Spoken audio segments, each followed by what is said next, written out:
gun, we're going to find every suspect.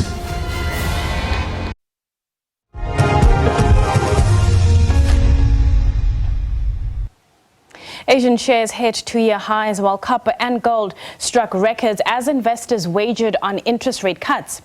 After last week cheering a slowdown in U.S. inflation and European policymakers flagging rate cuts as soon as June, investor focus now turns to policy speeches, meeting minutes, as well as Nvidia results.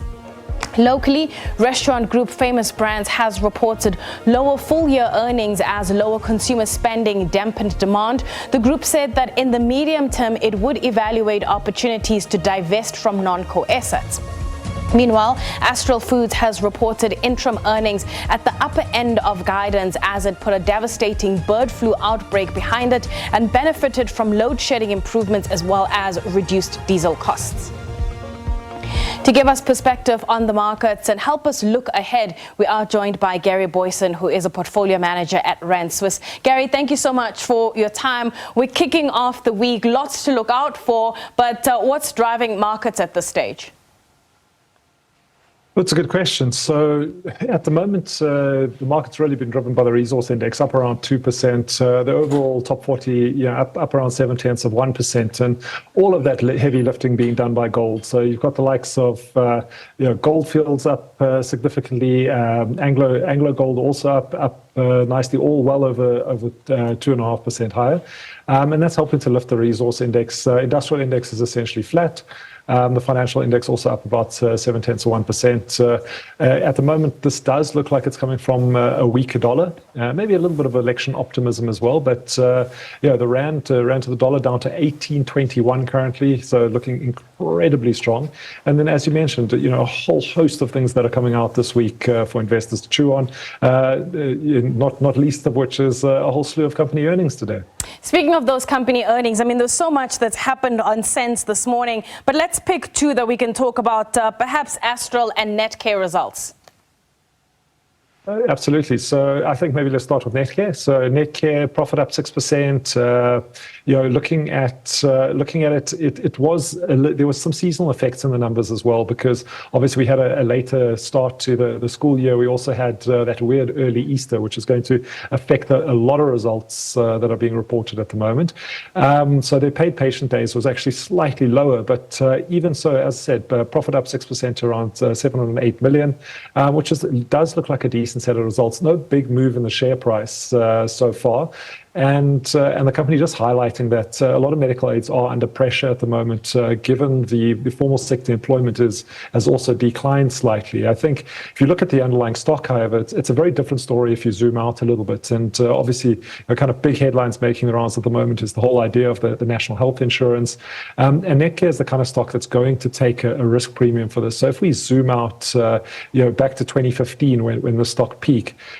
In Rand terms, it's down around 56%. That means at the beginning of 2015, if you had invested 10,000 Rand in the stock, you have lost more than half your money. You have less than 5,000 left in your account. But the story gets even worse, of course, if you factor in currency depreciation as well. So in US dollar terms, since 2015 peaks, the stock is down around 72%. So it just goes to show that, as an investor, with this kind of uncertainty that's hanging over a stock like Netcare, it makes for very, very poor shareholder returns. Astral, on the other hand, looking a little bit better. So, obviously with the reduction in load shedding, diesel cost is an incredibly important input to a chicken and poultry producer like Astral.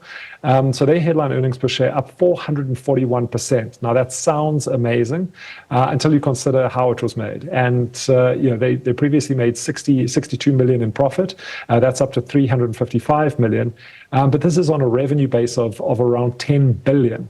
So you can see that the margins on Astral are absolutely razor thin at the moment. And any load shedding assists them in kind of becoming very profitable. But of course, that bird flu, very, very detrimental. The input costs are also absolutely critical to this business. So the whole idea of El Nino and what this could do to their inputs through the suffix maize prices is absolutely crucial. So higher maize prices, higher feed costs means that Astral's profit can evaporate just as quickly. So a very cyclical business for anyone that's thinking of investing in it.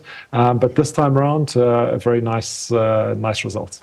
I think most analysts are looking to Wednesday, 5 p.m. London time, because that will be where BHP either have to make a firm offer or walk away. What about the Anglo-BHP developments of the past couple of weeks or so have you found fascinating? I think it's fascinating that they're unbundling Amplats no matter what happens.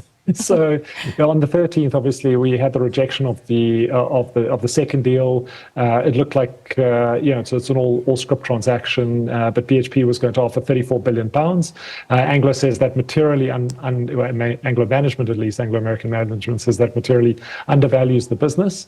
And they then the day afterwards came out with their plan to, I suppose, optimize the Anglo-American stable. And as part of that optimization, if you read through the release on the 14th of May, they're going to unbundle Amplats, which has caused all the furor in the media that BHP essentially does not want Kumba and Amplats as part of the transaction. So either way, Amplats is going to be most likely unbundled and be a standalone business. Likely Kumba could be as well, certainly if the deal goes through. But as you mentioned, we're going to get the next iteration in the saga. Wednesday 5 o'clock is the deadline, and this is according to rules 2.6a of the Takeover Code, where Bulletin must either announce a firm intention to make an offer or announce that it will not be making an offer. So definitely going to be looking closely at that one and see if there is going to be an improved offer for Anglo-American shareholders. All right, Gary, let's leave it there. That is Gary Boyson from Rand Swiss. And other news that investors are going to be paying attention to are Nvidia earnings, which are out on Wednesday. This has been, of course, the AI and tech darling, and investors are going to be looking at what's happening from a revenue perspective and also what is happening when it comes to revenue coming in from their data centers. Those data centers account for 80% of Nvidia's total revenue, and this has changed from when the gaming sector was the leading contributor. So we're going to be paying attention to that. We're going to take a quick break. When we come back, we'll have more news for you, so stay tuned.